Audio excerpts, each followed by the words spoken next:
Hello, friends. This is Dave Hurwitz, executive editor at ClassicsToday.com, here with the all-time best recordings of Beethoven's Symphony Number 8, possibly his least popular symphony. I don't know why. It's certainly his funniest and a brilliant piece of work, which we'll get to in a moment. Now, many of you have said to me, you've done the ideal Beethoven cycle, and you've talked about all the Beethoven symphonies in box sets, but you haven't talked about the symphonies individually. And it's a conundrum. It really is, because there are so many recordings of each one. And, finding an angle to do it is a little bit complicated. But as you know, I have already done a talk about the ninth. And that was another problem, because I can't even mention the ninth without being suitably attired.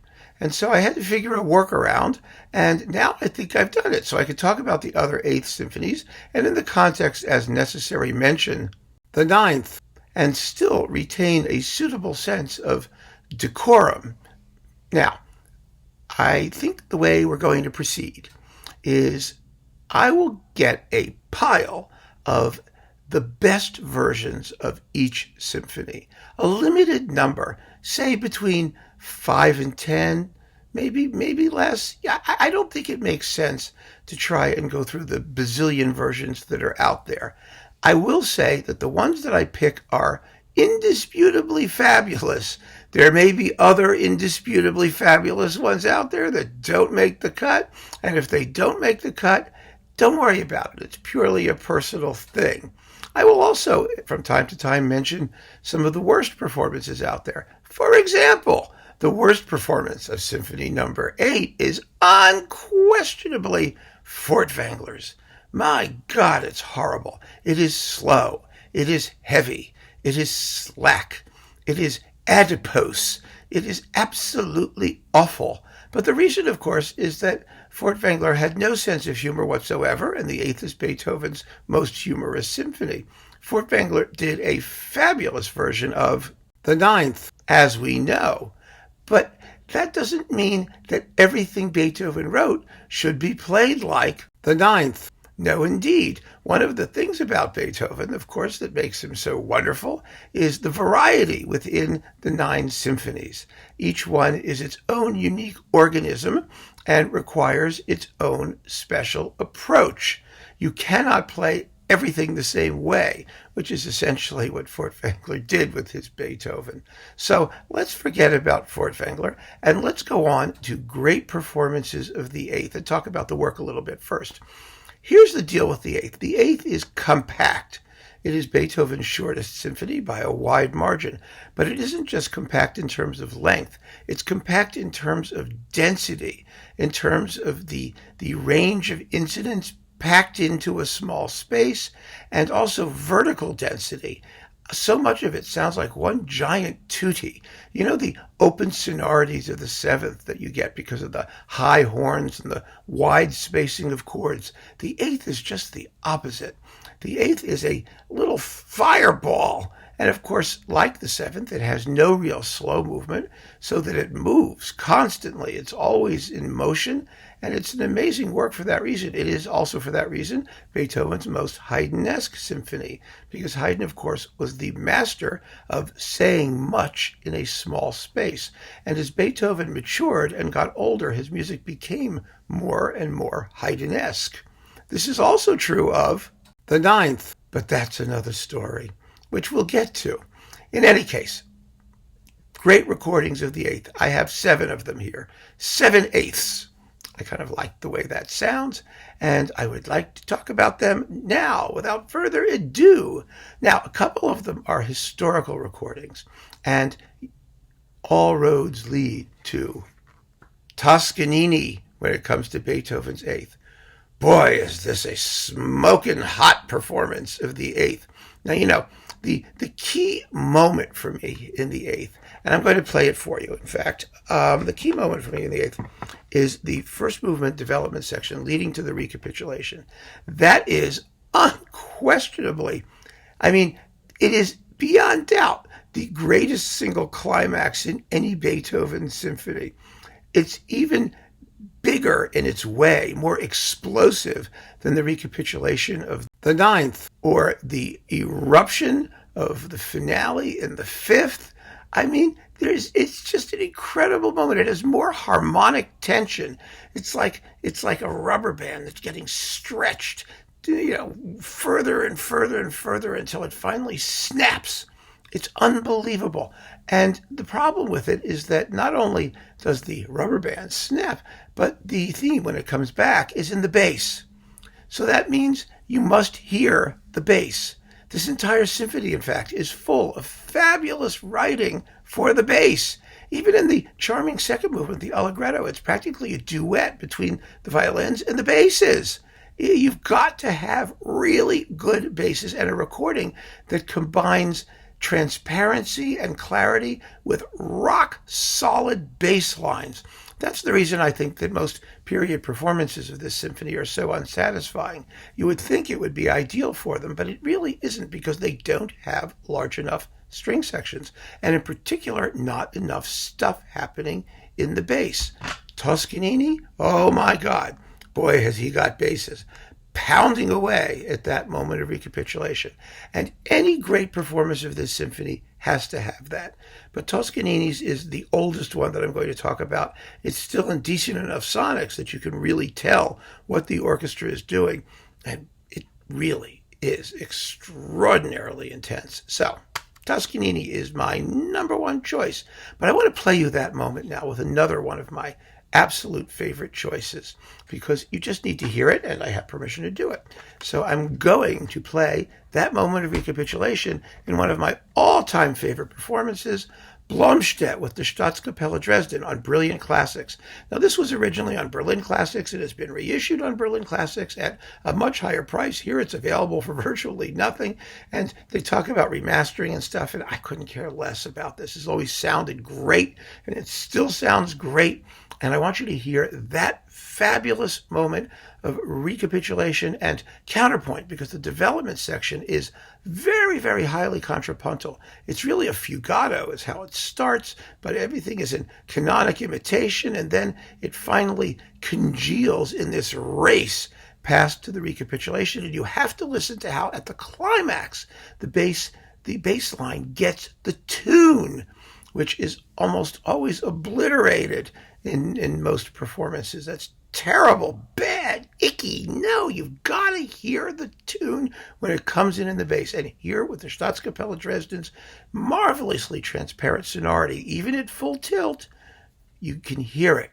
So here is Blomstedt and the Staatskapelle Dresden in that fabulous moment of the development through the recapitulation in the first movement of the eighth.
See what I mean? You gotta hear it. Oh my God, it's wonderful. It's absolutely wonderful. And one of the things about this symphony that just always fascinates me, absolutely fascinates me, is just how, although there are elements where there's plenty of little solos for the woodwinds and all that, the whole thing comes across, I think, as just this gigantic thing for full orchestra. And the challenge is not just, it's partly a question of bass lines, but that's part of a larger issue, which is how to play loudly. This is something that so many of today's conductors do not understand. especially the micromanaging ones. They can't let the orchestra go, but at the same time, they can't control everything that's going on when everything is going at full tilt. The contrast between something that sounds like it's about to explode and fly completely off the handle and out of control on the one hand, but on the other hand, still has the necessary transparency, the necessary balance internally. That seems to be an increasingly lost art, and it's a challenge that this first movement of the Eighth Symphony poses with particular cogency, and so many performances blow it. Someone who does not blow it, again, is another fabulous historical performance, Hermann Scherchen. This is his greatest Beethoven performance, in my opinion. You know, his Beethoven was loony, like almost everything he did. It purportedly attempted to do original metronome markings, which of course is completely ridiculous. There's no reason to do it. And it's just, this eighth gets it right. And it has that sense of danger. I mean, most Scherchen does, because a lot of it was kind of shambolic. But this one particularly, it really sounds like at any moment the whole thing is going to go to pieces, but it doesn't. He manages to keep it together barely. It's hanging by a thread, especially in the finale, which he takes at an absolutely ridiculously blistering tempo, which means clean articulation of the opening theme and the strings. You know, I can't even do it. It's impossible, but you don't care because it gets the spirit of the piece perfectly. It's absolutely fantastic, and this is the reissue on Deutsche Grammophon, but it was originally on MCA in Westminster and Tara. You know, it's all over the place. You can find it. It was recorded in very, very good, clean mono, and it's really special. And I think this one was with the Royal Philharmonic, if I'm not mistaken. It wasn't with the Schlamperei Vienna Orchestra. Let me make sure I've got that right here. Let's see. Symphony number 8. There it is. Royal Philharmonic. The memory hasn't quite gone yet. And they are hanging on for dear life when we get to the finale. But it is a thrilling eighth, warts and all. Because unlike Furtwängler, none of the warts are detrimental. They all add to the music's character rather than detracting from it. So that's Scherchen. The next one, we only have 4 left because we're only talking about 7/8, which I really think is enough. It really is. There are other great ones. I keep saying this. There are other great ones out there. Don't panic. These are just 7 of them. Günter Wand, another fabulous conductor who really understood exactly the quality I find lacking in so many performances. The ability to balance an ensemble in a fortissimo, to allow the music to get loud without losing any of the necessary transparency, while still conveying that feeling of excitement, of danger, of music that could burst all bounds. I mean, that's the essence of Beethoven, and it is the essence of this climax more than any other quality in the first movement of the Eighth Symphony. So Günter Wand with the NDR Symphony Orchestra is absolutely fantastic. And I ask you also, if you have it, listen to that passage. You'll see exactly what I mean. You hear so much going on, but it all sounds natural, and the ability to hear detail never impedes the onward flow. You might call that the watchword for the Eighth Symphony, because the second movement, Allegretto, is also quite perky, and the minuet is a minuet. It has to float. It's a minuet that seems to float over the bar lines. The very opening of the minuet sounds like the parts are slightly misaligned rhythmically. And so you have to allow the music to move forward because it's trying to catch up with itself in some way. It's so important to maintain that sense of movement in this symphony. It can never sit still. Speaking of never sitting still, a performance that really shocked me, that has impressed me and continues to impress me enormously, quite recent, is Bernard Haitink with the London Symphony Orchestra. This is the greatest disc in his LSO Beethoven cycle, which is far and away his best Beethoven cycle. This is 4/8, this disc singly. And, Haydn's Beethoven was period influenced. It has perked up. It is more rhythmic. It is entirely benefited from the performance practice of historically informed practitioners, but you have the full London Symphony Orchestra, a big orchestra with a bass section, because you've got to have basses in the symphony. I can't say it often enough. And this is one glorious performance of the Eighth. It is absolutely fantastic. You'll notice I'm not taking these in any particular order. I mean, in terms of chronological or anything else. I just want to talk about what the best performances are. Next, of all of the period instrument style people, real sort of period instrument style people, the one that I like the best is Paavo Järvi. This is with the Deutsche Kammerphilharmonie Bremen. And the reason this is so great is, again, it's because it's a period instrument style performance, but it's not on period instruments, which means that you have a bass line. You have the bottom necessary to bring out the correct sound of the symphony. Now, I have to say, there's no reason that period instruments blow it so regularly when it comes to doing these things. It really isn't. You can have enough basses. The reason they don't is because they don't want to pay for them.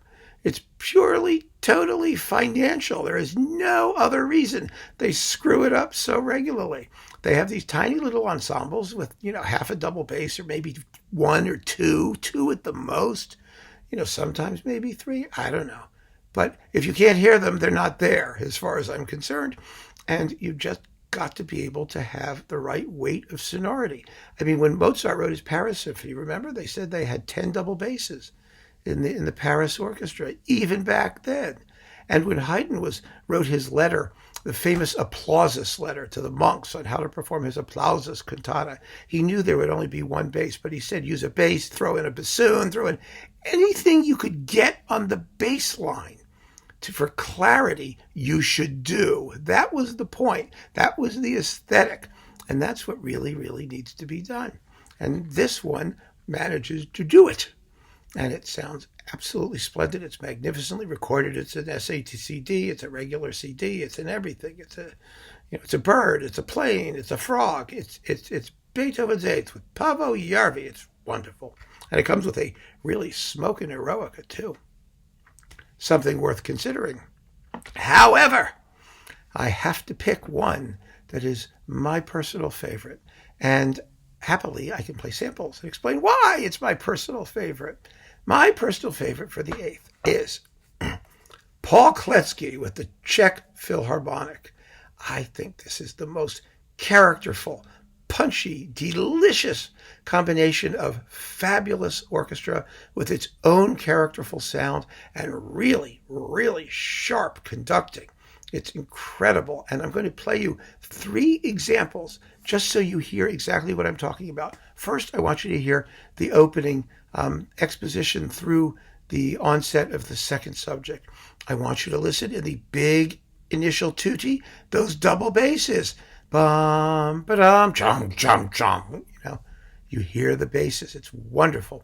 And then in the second subject, listen to the bassoon, those amazing Czech woodwinds, and to the piquancy with which Kletsky phrases that wonderful, wonderful theme. Bum, ba-da-da-da-dum, bum, ba-da-da-da-dum. But there's the bassoon on the bottom and little pizzicato things happening, and it's just so flavorful. My goodness, it loses no character and no sense of movement because it's so ear-catching all the way through. So let's listen to the opening of the first movement.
glorious, isn't it? And the other thing I want to point out, too, is that, Beethoven marks the first movement, Allegro vivace e con brio. That is not entirely a tempo indication. It means lively and vivacious and with verve. That doesn't mean as fast as humanly possible.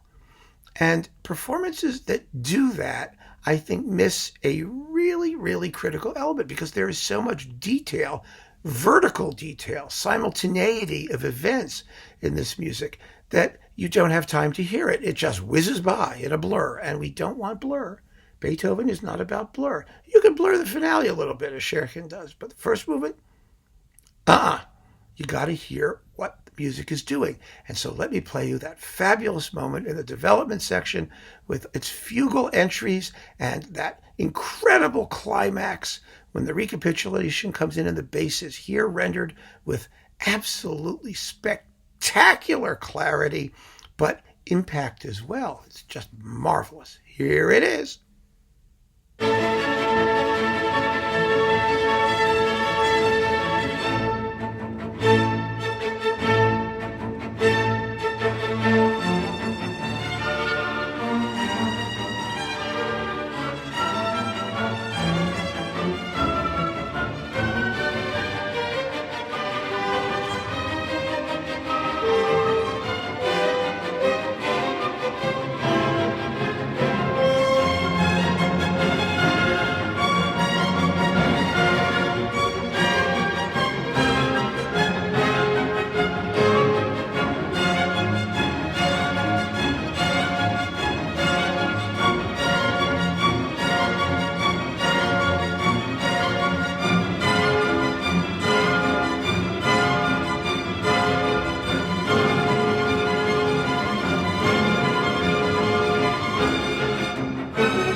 That was the same passage I played you with Blomstedt, and it sounds very different with the Czech Philharmonic. Of course, the acoustic is a lot more spacious and roomy. The timpani are a little bit more recessed, but present, and the bass line is there. So you get a similar aesthetic, a similar concept, but it's realized in the unique way that the Czech Philharmonic, in its own acoustic environment, does it. And my God, it's wonderful. And now I want to play you a bit of the Allegretto, the second movement, because holy mackerel. How do you just characterize a bunch of repeated notes, right? It's blum, blum, blum, da, da, dum, bum, bum, bum, and the repeated notes in the background. Those repeated notes have more personality in this performance than you will find in complete performances by other conductors. The whole movement, the articulation, the accent, the light pizzicati behind the violins. Holy cow! The music just comes completely alive, and it's funny. It sounds absolutely delicious because it's so perfectly rendered. It's so rhythmically acute. My goodness, every detail is touched in. It's like a Seurat painting, an exercise in pointillisme. It's absolutely incredible. Here is the opening of the Allegretto.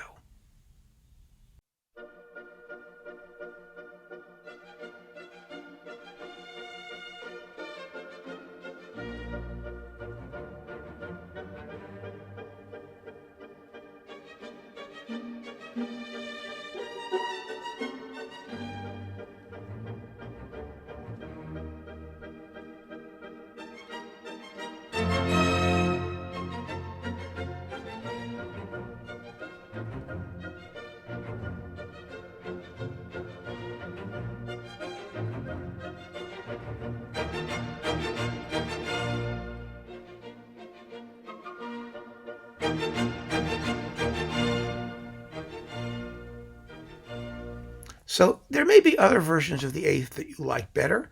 There may be other versions of the Eighth which are equally great. But I guarantee no version of the Eighth has as much sheer character, personality, as this performance with the Czech Philharmonic and Paul Kletsky on Supraphon. It is absolutely extraordinary. And if you care about the Eighth, and if you care about what makes it special, then you really, really have to hear this performance. However you get it. This happens to be a wonderful Beethoven cycle, by the way. You should have the whole thing anyway for Kletsky and the Czech Philharmonic, but I just think this eighth is extraordinary, and I hope that you agree. So keep on listening, folks. That is my summary of the best versions out there, and one of the worst, of Beethoven's Eighth Symphony. Thank you for joining me. Take care.